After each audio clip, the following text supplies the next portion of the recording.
hallelujah. Glory, hallelujah. Glory, hallelujah. Glory, hallelujah. His truth is marching on. Black and white together. Black and white together. Black and white together. Black and white together now. Oh, deep in my heart, I do believe we shall overcome someday. We shall overcome.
We sure had a good crowd moving that day in Selma, Alabama.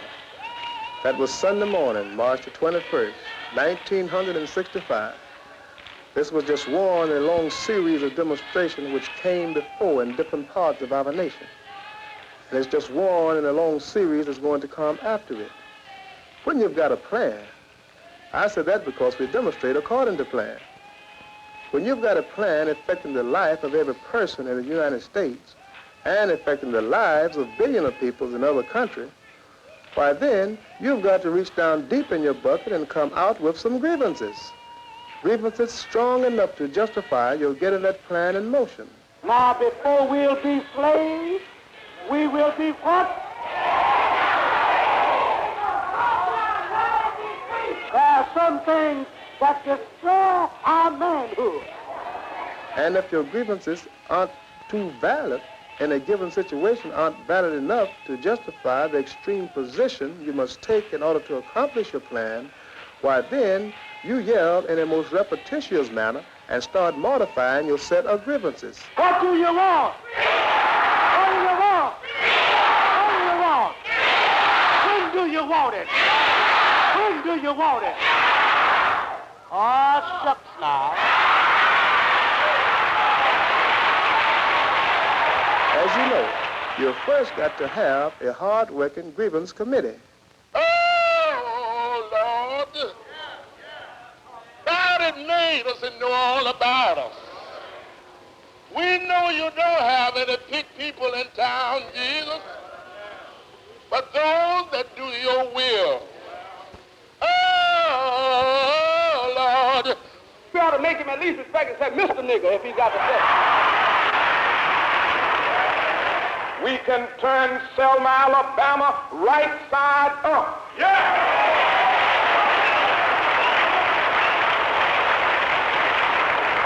We aren't going to allow things return to normal.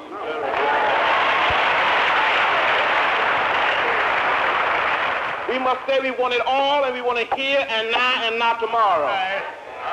Out there, the Negroes ought to be tired of this mess. Yes, sir. And what we're saying all over America is that we're tired now. We are tired of other people deliberating for us. We are tired. Are you going to take it? Then what do you want? What do you then, if you try hard enough, just persevere and get enough organizations behind you who want to exploit your cause, and if you get enough naive, philosophical, idealistic type individuals to follow you around, why then things are really going to move. I know that sounds like a lot of contentiousness, but it's not so many, because you see, we are on the move.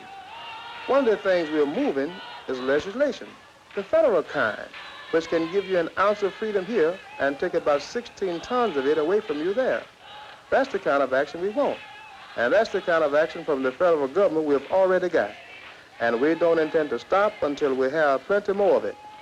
Listen to some of our leaders. Their job is to motivate us masses, to get us off our highly publicized dead centers and move us out.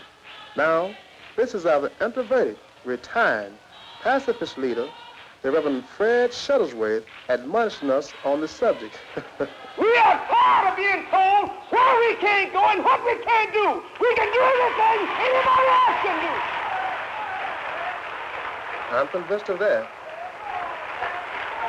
I think we're going to stand up and arch our back, because nobody can lodge you when you stand straight up. Nobody can sit on your back when you stand your back up. That didn't go over too well. We get to feeling more persecuted later on. We're on the move now. Like an idea whose time has come. Yes, sir. Not even the marching of mighty armies can halt us. Yes, sir. We are moving to the land of freedom. Yes, sir. Wait here now. Let me hear that again. Not even the marching of mighty armies can halt us. Yes, sir. Now, I thought that President Johnson ordered that army down here to help us, not to halt us. We are moving to the land of freedom. Yes, sir. What my leader had reference to is the capital of Alabama over in Montgomery, about 50 miles away from here. Leastwise, that's where we're going. I cannot understand that. Something is wrong. That's also our leader, John Lewis. He repeats himself a little, but he's sure sincere. He's also a little excitable. I cannot understand that. Something is wrong. The system is vicious and evil, the system called segregation. We must rise up in a massive, nonviolent fashion and destroy that system. If we do not destroy it now, it is going to destroy all of us. Now, as you know, we think we've found a way to destroy the system called segregation. And it's a little like finding a cockroach in your china cabinet. You back off, and you blast him with buckshot. You might hit him, then again you might not. But what a mess you make of that beautiful china. Here's the Reverend Fred Shuttlesworth, again exhibiting his usual modesty and gross lack of self-assurance. After the demonstrations in Birmingham, they ought to learn that by this time, we have learned how to demonstrate when we demonstrate. The Reverend Ralph Abernathy shuffles up to the pulpit, mulls it over thoroughly, decides that we are sick and tired, then proceed to convince us that it's true. He's a fox in mass psychology. He's been taught that way. We are sick and tired of segregation and discrimination. We're sick and tired of being pushed around, and we ain't gonna take it no more. Isn't that right? Aren't you tired? Not gonna take it. Not gonna take it anymore. I do believe he's tired. How long? Not long. Because my eyes have seen the glory of the coming of the Lord. He's trampling out the village where the faithful lamp was stored.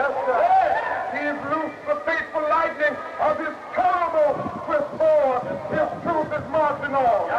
He has sounded forth the trumpet that shall never call retreat. I cannot understand that.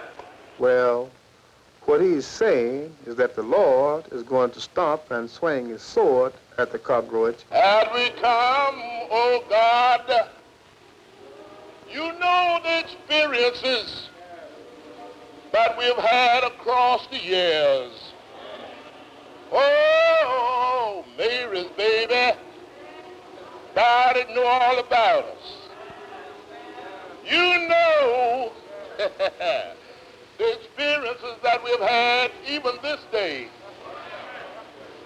You know, Jesus, we've been put to disadvantages. Now, I've been to jails in several places, and I've been in a whole lot of times in Birmingham. I haven't been in Selma yet, but I'm ready now to go. I cannot understand that. Something is wrong. And if they put me in jail, that won't stop the fight, because like the coon up the tree, I'm coming down fighting. Oh, I wish the Reverend Fred Shuttlesworth wouldn't use expression like that. We've got legislation against just that sort of thing. Oh, Lord. Oh, Lord. Don't leave us in town, Jesus. Oh, Lord. Some of us don't have any mothers to lead us. Oh, Lord. Don't leave us, Jesus, down here in Alabama. Oh, living in a police state, Jesus. Don't leave us, Jesus. Well, they wanted all of us to be a registered voter, and that is right, those that want to, but the way they are going at it, I didn't approve of it. They say non-communist, and everything works out to be violent. They go at it talking about it's non-violent, but it turns out to be a fight and threats, and it broke out some windows of my church. And I don't see where any good in that. I just can't understand it. It's wrong. Your own people broke out windows in your church? Well, it's those that attend this mass meeting. They get them out Something there. Something is wrong. John, that's Reverend E.M. Howard. He's not extremely sympathetic toward our cockroach, and he sure hates to see that beautiful china destroyed. Reverend Howard, have you heard of any violence being taught in these movements that are being enacted here in Selma?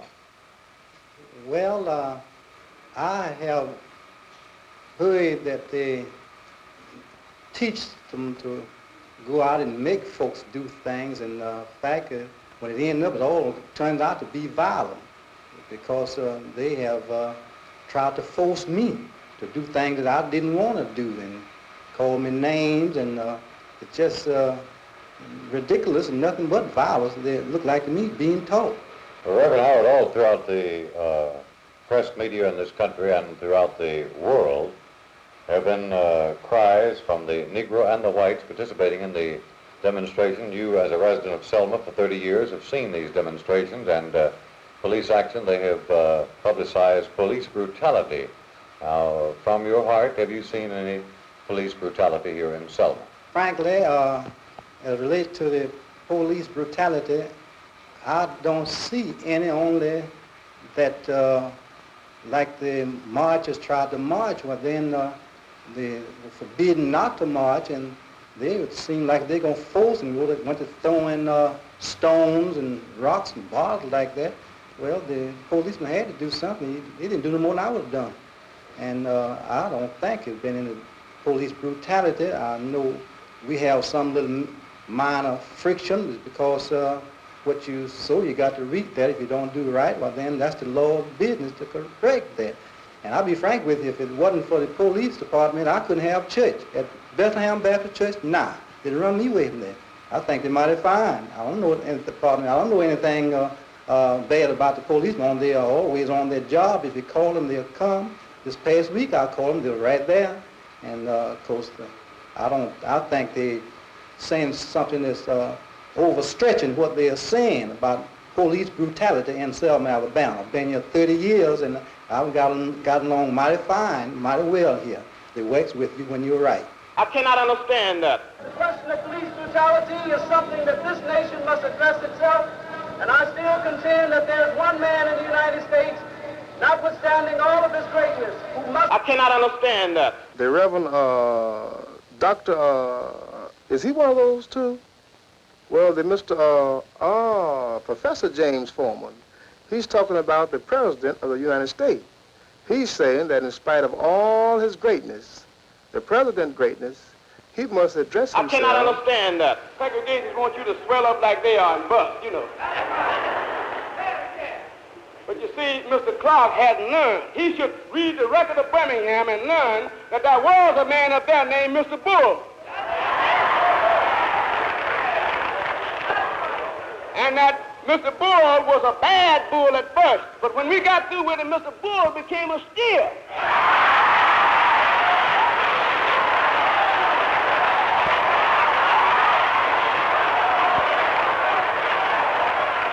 I cannot understand that. Then you never spend much time on a ranch. What he's saying is that we emasculated the law enforcement agency in Birmingham and that we're doing it in Selma, Alabama. And to top it all, to make it the ultimate in emasculation, a federal court has now ruled that the sheriff cannot form a posse. Oh. Something is wrong. Oh, no, John. That means that something is right. Now, when we start to demonstrate, as you know, we know how to demonstrate. The law enforcement agency where we demonstrate cannot go get themselves a posse to help them preserve law and order. Pretty good odds, huh? We want to help the law officers as much as possible. We don't want to give them too much work to do at night, because we're going to give them a plenty to do tomorrow morning.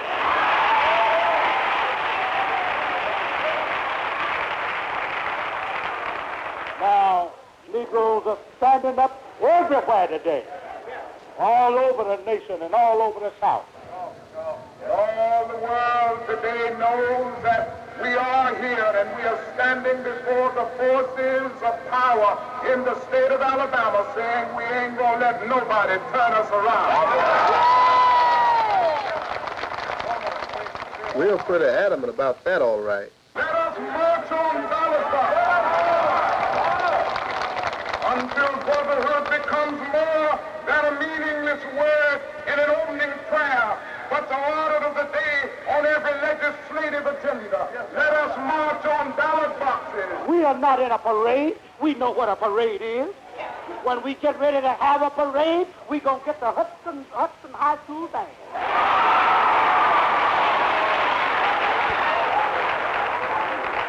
And we're going to take over the town. We're going to march out in the middle of the street and stop the traffic. That's just what we're doing. But I don't see no band. Hallelujah. And I say to you once more, just keep moving. Walk together, children. Don't you get weary as the day comes to you.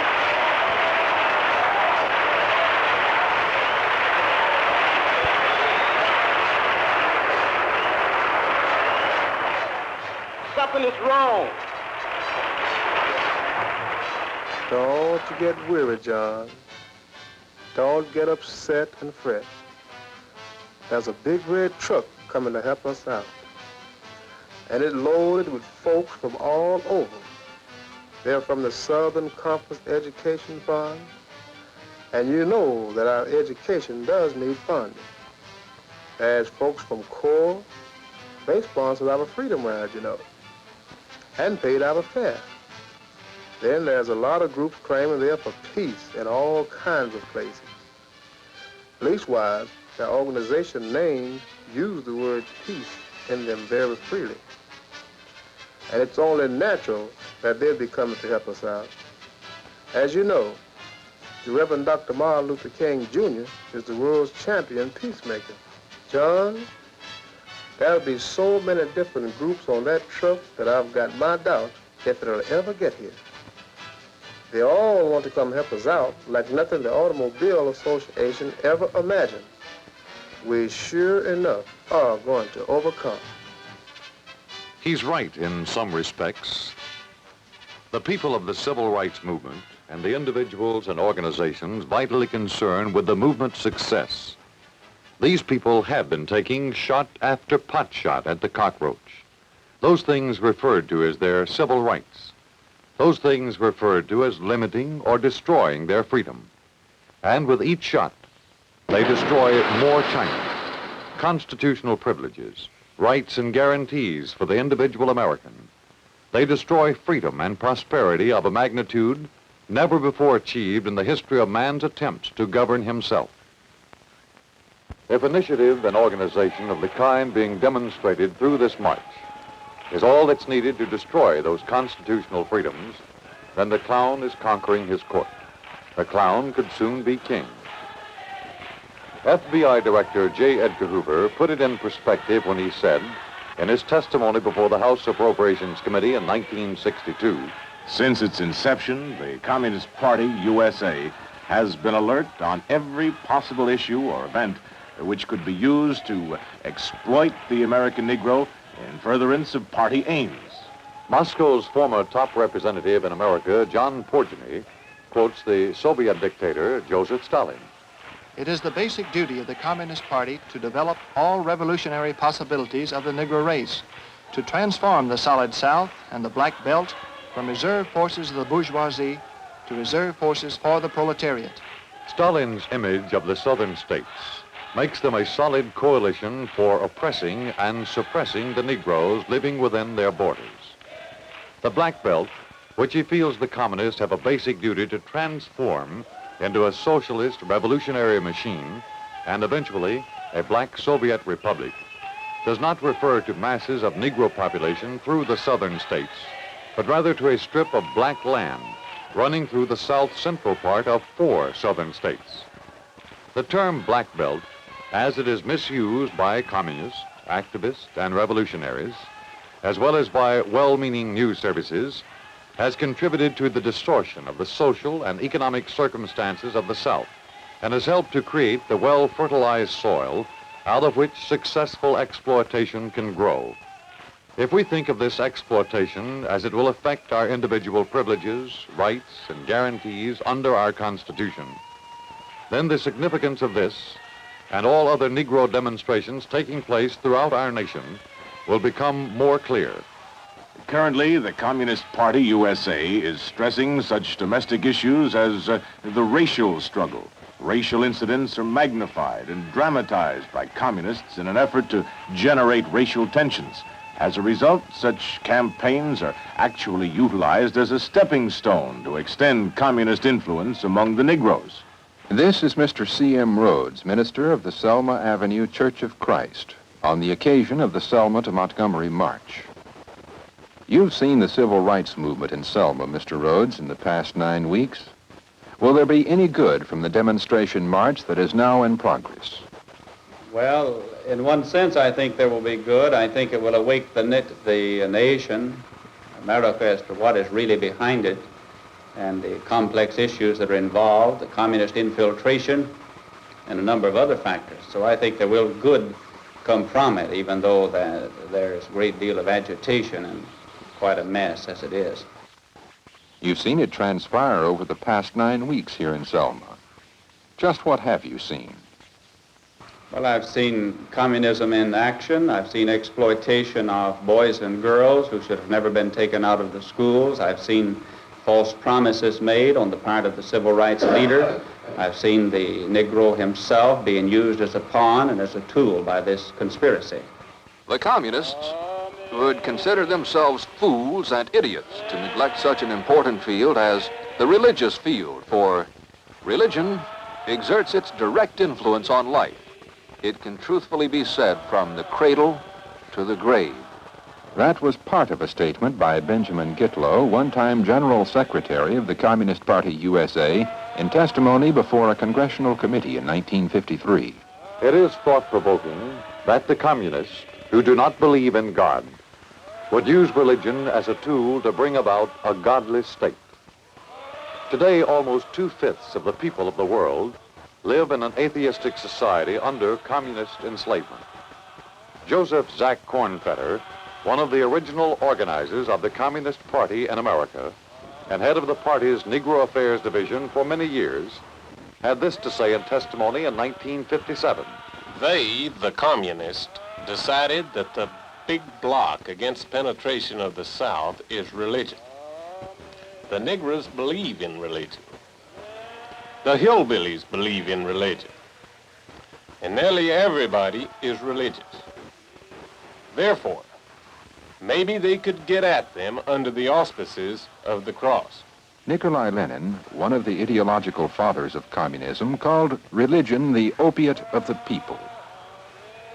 On the occasion of this march, men and women dressed in the habits of religious denominations and religious orders took part in a movement where identified communist and identified Communist Front organizations were openly participating.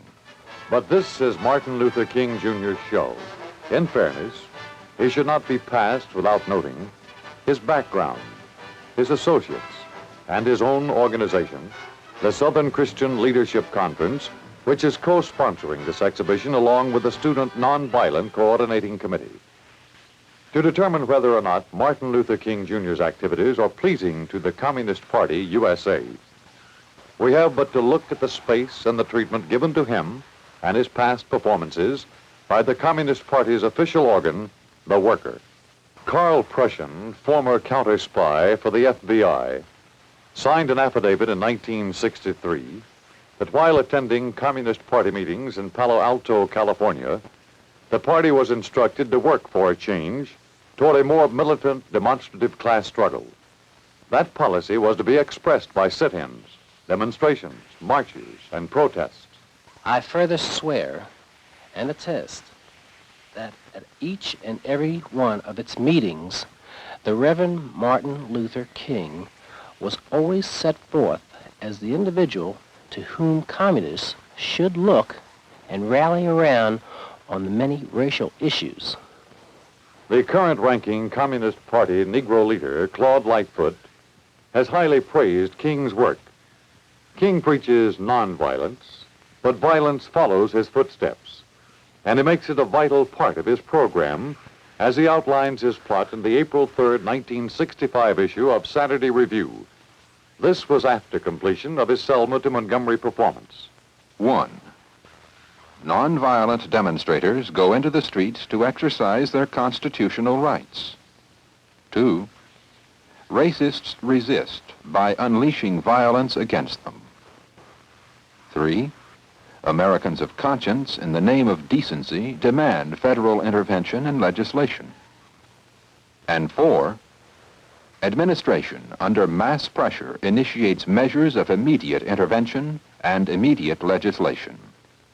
King and his troop can afford to be proud. His plot has all of the elements of good drama. Violence did occur in Alabama after weeks of demonstration pressures in Selma. The federal government did intervene after King had made his demands. Federal legislation in the form of the Voter Rights Bill did go before the Congress. Credit King with another successful show. In Harlem, we had a grievance. That policeman shot this Negro boy he said was advancing on him with a knife. Mr. James Farmer, core organization, led off with the protest, but it really got to swinging when the PLM boys took over. He is referring to the Progressive Labor Movement, an identified wing of the Communist Party oriented toward the Red Chinese Communist line and that of Fidel Castro. In Brooklyn, that was just a spillover. Some back alley production. 2 shot, 50 arrested, and 200 stores looted. That Detroit business was over a ball game. That was bad business. This one came as a surprise. That was in the Federal Building in Washington, where some folks said there was protested violence in Alabama. What are the causes served by these demonstrations that so often turn violent? On the campus at Berkeley, California. That one was for the progressive students' right to use obscene 4-letter words. What happened in Los Angeles? Neither hail, nor snow, nor any kind of natural holocaust could keep the mail from going through. But out of pure sympathy for Selma, we were giving it a good try. We were blocking everything moving, including the mail. It got over 127 of us arrested, but that didn't stop our grieving, no. What possible justifications for the marches on Washington? Well, the first one was to get jobs for all of us and to get our freedom. The second one was for ending the war in Vietnam. We figured it'd be a lot more cheaper and somewhat advantageous to let the Chinese communists just have that place. There's several million people there who'd be lots better off. Justifications must be assigned. Here it's one thing, there another. The Bard's bucket, seemingly, has no bottom. Grievances, complaints, millions of dollars worth of worldwide publicity detrimental to the welfare of our nation. A hardcore group inciting riots, violence, intruding and imposing themselves upon their fellow citizens, abusing the constitutional rights and privileges of all of our citizens. This is the pattern, and it's formed in the name of freedom. The highly publicized grievance that was used to justify this demonstration was the claim that Negro citizens were discriminated against in the matter of voter registration. Many thousands of Negro citizens of Alabama have been voting in city, county, and state elections for the last 100 years. There were approximately 114,000 registered voters in the state before the rioting issue was picked for exploitation. And before this demonstration started, legal action had been taken in federal courts to determine whether any citizen of Alabama had been discriminated against with respect to his voting privileges. But recourse within the law has no place in this Negro movement unless such law will support it. Justifications must be assigned, momentum must be maintained. On March 9th, Federal District Judge Frank M. Johnson, Jr. issued a restraining order forbidding Martin Luther King, Jr. and his troop from making the march from Selma to Montgomery. King immediately announced that he would not obey, to quote him, an unjust order. This same position was taken by Hosea Williams, one of King's stage managers. 2 days later, King did disobey that order after it was read to him by a federal deputy marshal. King has stated on numerous occasions that he would obey only those laws that he felt were just laws. By contrast, Governor Wallace urged the citizens of Alabama to obey all laws and court orders related to the demonstrations, and further stated that we must obey all laws, whether or not we agree with them.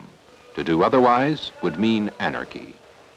Retired United States Supreme Court Justice Charles E. Whitaker has criticized King and civil rights demonstrators in general for contributing to the rising wave of lawlessness. Whitaker said that a large part of the current rash and rapid spread of lawlessness in our land has been at least fostered and inflamed by the preachments of self-appointed leaders of minority groups to obey the good laws, but to violate the bad ones. On March 17th, Judge Johnson issued another order allowing the march, but with conditions. That the marchers proceed on the shoulders of the highway on the left side facing traffic. That they proceed two abreast and employ a single file at places along the highway where the shoulder is narrow and at bridges without sidewalks. Judge Johnson's court considered these conditions to be reasonable and further stated in granting the court's permission to march that the plan as proposed and as allowed reaches under the particular circumstances in this case to the outer limits of what is constitutionally allowed. We have just heard a part of the order. We've also seen the degree of compliance with the order which King himself had asked the court to grant. Now it is not an accident. One of the great marches of American history to terminate in Montgomery, Alabama. Just 10 years ago in this very city, a new philosophy was born of the Negro struggle. From the days of the bus boycott in Montgomery, Alabama in 1955 until now, King has amassed an amazing number of communist and Communist Front associations. His secretary, Bayard Rustin, for the first 5 years of King's rise to power, was the self-admitted one-time organizer for the Young Communist League. This man, Bayard Rustin, was the principal organizer of the Washington March, in which the FBI said that hundreds of communists were identified, many of them wearing clerical garb. Rustin served as an unofficial observer at the 17th National Communist Party Convention in New York. He has served a federal jail sentence for draft dodging during World War II and a 60-day sentence in Pasadena, California after pleading guilty to an act of sex perversion. Hunter Pitts Odell, identified in congressional hearings as a Communist Party organizer, joined King's caste, becoming a member of King's Southern Christian Leadership Conference. Fred Shuttlesworth, another of King's consorts. Shuttlesworth is still serving on King's caste, but he now wears two costumes. That of president of the cited Communist Front Group, the Southern Conference Education Fund, as well as vice president of King's Southern Christian Leadership Conference. Before he turned to the field of civil rights and active lefts, Shuttlesworth was a convicted bootlegger, enterprise being one of his stronger virtues. Carl Braden and his wife, Ann, both identified as Communist Party members in Kentucky, have served as a publicity corps for King's Southern Christian Leadership Conference, while also working for the Communist Front organization, the Southern Conference Education Fund. I just want to address my remarks to the police situation right here in Montgomery, because today there's some 65 students who are in jail. That's James Foreman, one of the revolutionary firebrands of the civil rights movement and a leader of the Student Nonviolent Coordinating Committee, SNCC. Foreman is also a signer of the petition to abolish the House Committee on Un-American Activities. Jimmy Garrett, head of the Los Angeles unit of SNCC, was quoted in the April 12th Newsweek as saying, "A number of young West Coast communists went to work with SNCC in Mississippi last summer, and more recently in Selma." Garrett said this was of little concern to SNCC, and added, "They're not subverting us, we're subverting them. We're more revolutionary than the communists." Both Foreman and his titular boss in SNCC, John Lewis, have hewn close to the communist revolutionary line. In Montgomery, Foreman sounded a cry for rebellion and massive civil disobedience when he told clergymen and nuns, "If we can sit at the table of American democracy, then we're going to kick the bloop, bloop legs out from under it." Here's a bit player with SNCC, ad-libbing out of school. Milton Hancock of Greenwood, Mississippi. Milton, have you been connected with any organizations concerning the civil rights movement? Nothing but SNCC. And, you know, the national magazines have indicated that SNCC and CORE and the NAACP are stating that there needs to be a revolutionary movement in the United States to really expedite the civil rights movement. Is that true? I think it is. And do you think there will be a revolution? Yes, it will. And anything else you'd like to tell us? Well, one thing, I like my job, and I like the way the people that is in Greenwood cooperating, and also the little town, which is 8 miles from Greenwood, Edabino, where Willie McGee is working. He's getting people organized for the Freedom Day that be in Greenwood this week. That's your job as a field worker for SNCC. That's right. Is that right? That is right. And you definitely think there will be a revolution in the country for civil rights? That's right. Is there a movement concerning that now, Milton? Yeah, well, it will be the MFDP, which we are working on too. The MFDP now? Which is Mississippi Freedom Democrat Party. Yeah. Well, when we get in tight and have to have things that we can't do, just like when I'm busy, I tell you take over, and the FDP will take over what we cannot at times. And who actually is issuing the orders for SNCC to the Mississippi organization, for you and your other co-workers? Well, we get our orders from the national office in Atlanta. And who is the head of the national organization? Well, Jim Foreman, he's the executive secretary, and he's who I takes my order from. I don't take it from the rest. You think that he believes in the revolutionary tactics to get things done, is that right? Has he told you that? Yes, he has. Okay, thank you, Milton. We appreciate you taking up our time with us. Thank you. We need to be reminded that the name of this organization is Student Nonviolent Coordinating Committee. Hancock is no student in the conventional sense, and we have examined already the nonviolent aspects of this group. SNCC has received direct financial aid from at least one identified communist front, the Southern Conference Education Fund.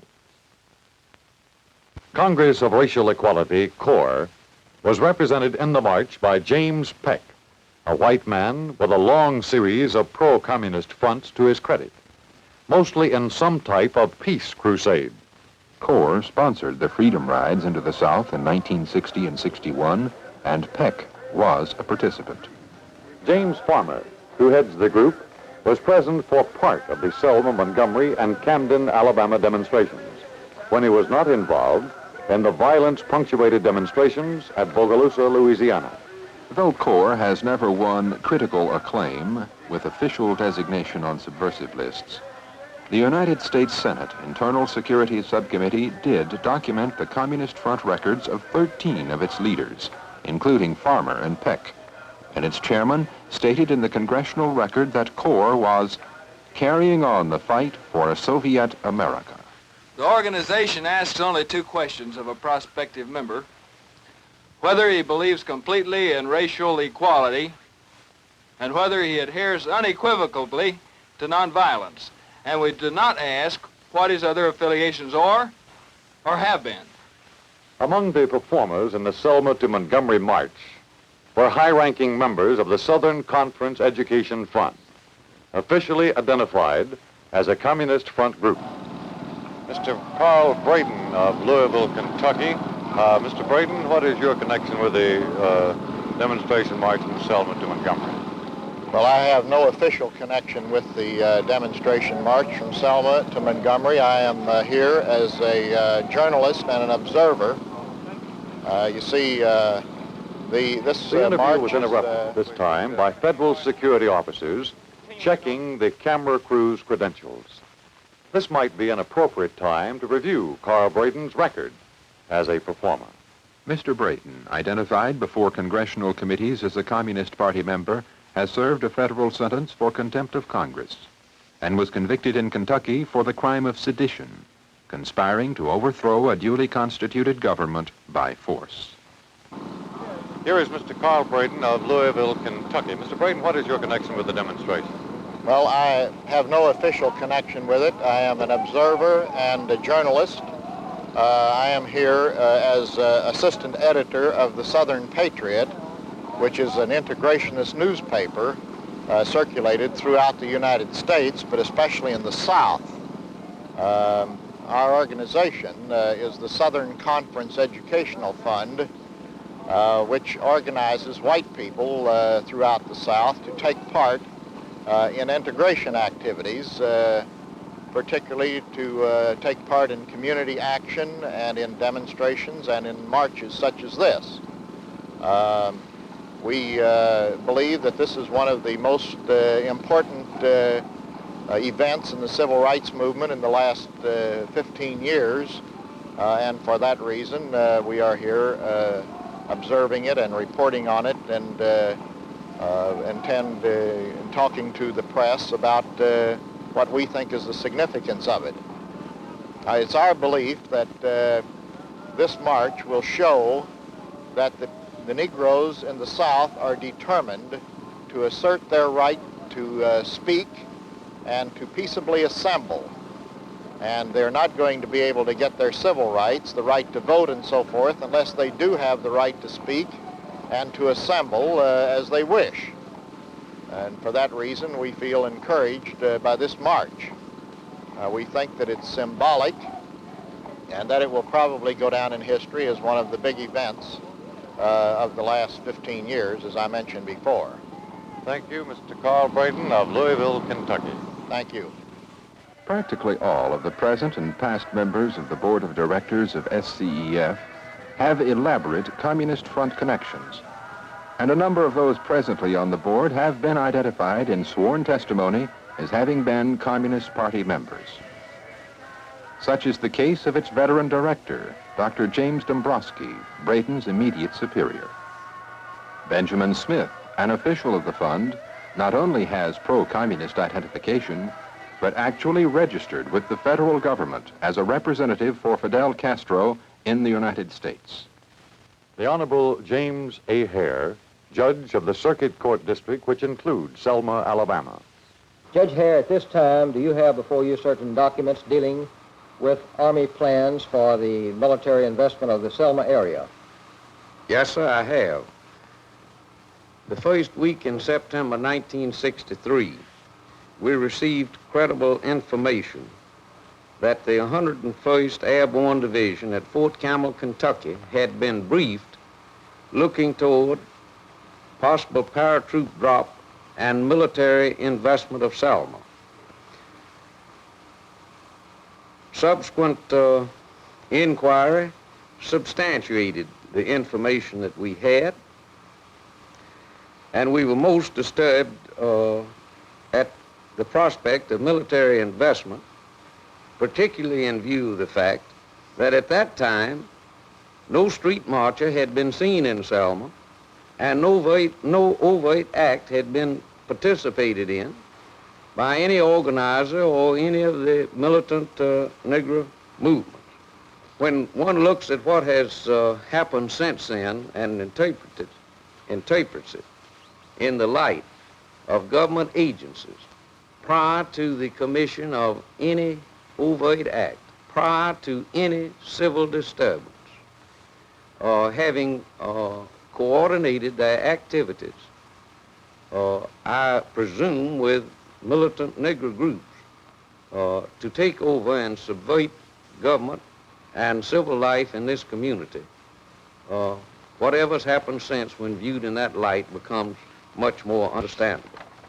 Judge, may I ask a question? Is it your studied opinion at this time that at the time of the military inspection, so to speak, of Selma, Alabama, that no other civil authorities in this area knew of or had a reason to know that things might get to a point that the military would be called in? We had no cause to believe that. No marcher had appeared, and there were few agitators known to be in Selma at that time. Would this indicate to you, sir, that there was a coordinating or liaison between these groups and the Department of the Army or Department of some other government department, shall we say? It would definitely indicate that government agencies, I speak there of the federal government, and I would assume the Civil Rights Division of the Department of Justice, had already, in a sense, blueprinted Selma for what might be termed a knockoff. A serious charge. This evidence that an agency of our federal government planned military action in an American city, Selma, where no violence or incidents of any kind had occurred prior to that time. No carnival or pageantry such as this would be complete without the presence of entertainers to add the more frivolous dimensions of history. Well, here we are, folks, in sunny Alabama. We're marching to Montgomery, and there's no reason to fret. We may not be such lively birds, but we ain't dead ducks yet. You bet, Bill. Freedom now. Come, Ozzy. Wonderful. Ozzy Davis, say a word. It's a wonderful thing to be here this evening. History is being made, and we're here to help see that it's made properly. And to welcome all of these outstanding performers who came down to give their witness in their own particular way to this great thing that's happening in Montgomery today. And Peter Young or Peter Paul? Peter Yarrow. Would you like to hold your own microphone, please? In a sense, I would. Say something. I thank you for allowing us to be part of this. This is Mary. It's a very moving experience. I think it's much more than excitement to be here. It's a great feeling. We got Tony Bennett. Designer Ballon. Oh, okay. Yes. Hi, it's marvelous to be here. I'm terribly excited. It really is great. Odetta? Odetta. First Lady of Folk Song. Oh, thank you. It's glorious to be here. It's a pleasure. Tony? Come, Tony Bennett. Tony. Good. So say something. It's glorious to be here. It is glorious. You left your heart in San Francisco, but what about Montgomery? We Italians stick together, right? Right. Did you speak already, Mr. James Baldwin, noted Negro author? I have nothing to say except I'm very glad to be here. James Baldwin, writer of books of interracial sex and perversion, is often described as the angry voice of the Negro movement. His works have been banned in some places, created dissension as to merits in others. He is strongly attacked for his revolutionary approach to national Negro problems, and his critics scathingly point to his having amassed a considerable front record. He has lent his name to petitions to abolish the House Committee on Un-American Activities and has contributed a foreword to a book by identified communist Anne Braden. In this foreword to the book titled House Un-American Activities Committee, Bulwark of Segregation, Baldwin observes, "The House Un-American Activities Committee is one of the most sinister facts of our national life.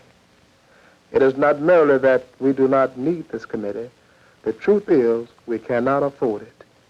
Youth groups, some avowed Marxist, some proclaiming themselves more revolutionary than the old communist establishments, and others oriented to the left, have posed one of the most serious problems in the current communist threat to America. Their counterparts, students in other countries, have toppled democratic governments.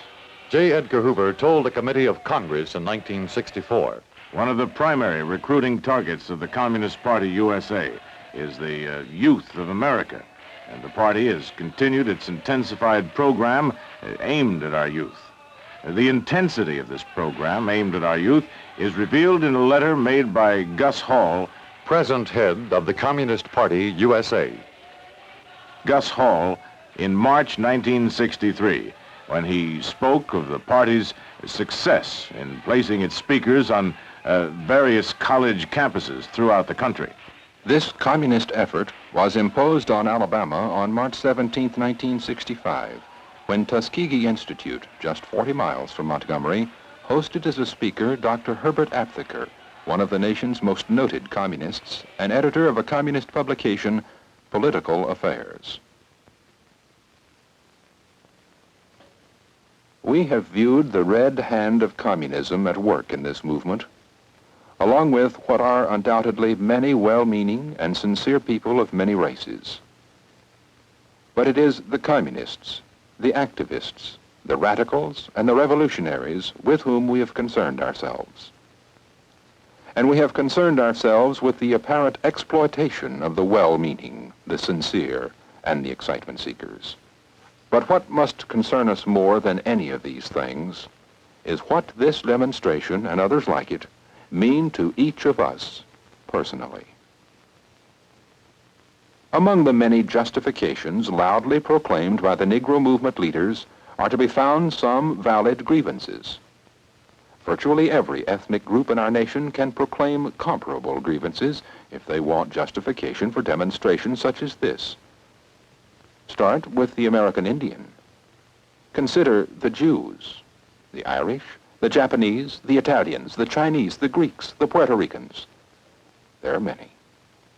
Our nation comprises just about every race, religion, and creed in the world. Yet, through the genius of our Constitution, we have somehow managed to grow healthy, prosperous, and powerful, and with a high degree of hope. For communism, socialism is a step in the right direction. Through socialism, this health, prosperity, and strength can be perverted. And through socialism, the vitality of our nation can be drained, leaving very little else but hope. Demonstrations such as this are tending to unify our Negro citizens, anneal them into a formidable political instrument which, for the first time in our history, will give communism the foothold in our democratic society, the foothold for which it has doggedly fought. Let us march on segregated housing. Yes, sir. Until every ghetto or social and economic depression. Yes, sir. Dissolve the Negroes and whites live side by side in decent, safe, and sanitary housing. Yes, sir. Let us march on segregated schools. Until every vestige of segregated and inferior education becomes a thing of the past, and Negroes and whites study side by side in the socially healing context of the classroom. Let us march on poverty. Let us march. Man, this show sure ought to be worth taking on the road again. We ended up with lots more than we started with. We got our momentum up like something else. And the collection plates, are most assuredly gonna battle. Our souls is resting, but my feet are tired. But it'll be a great day in the morning. Carnivals usually pass your way and move on, leaving smiles and some empty pockets. But this one, behind it came violence, some elation, and some disillusionment. And it left debris which can be a long time staying. And it left a question to be answered by each of us. Is the clown conquering his court? The people of Alabama are determined that insofar as they have recourse within the law, this will not happen. Alleviating basic grievances through riots and demonstrations such as this can never justify destroying constitutional freedoms of Americans.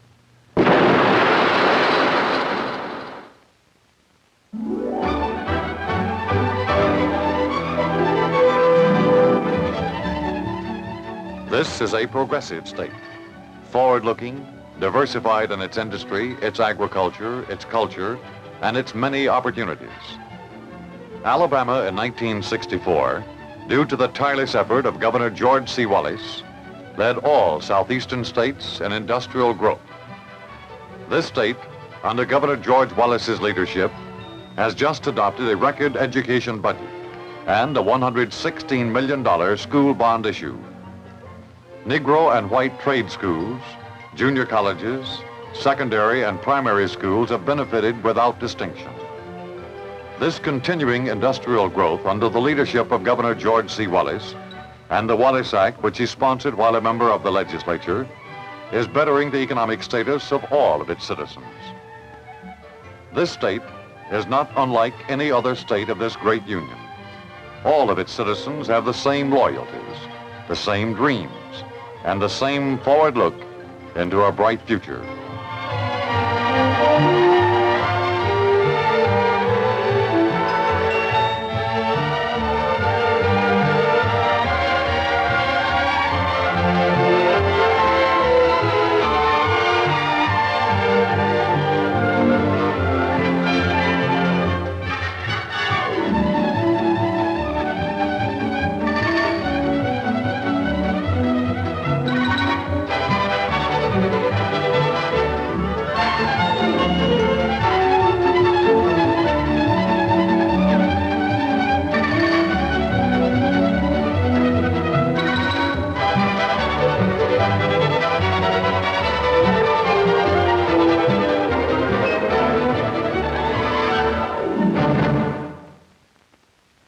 This march happened in Alabama. Similar demonstrations have occurred in Washington, in Boston, in Detroit, and other American cities. The assault on Alabama represented by this march could be, and well may be, repeated in your city or your state. When this occurs, you will have Alabama's sympathetic indulgence and understanding.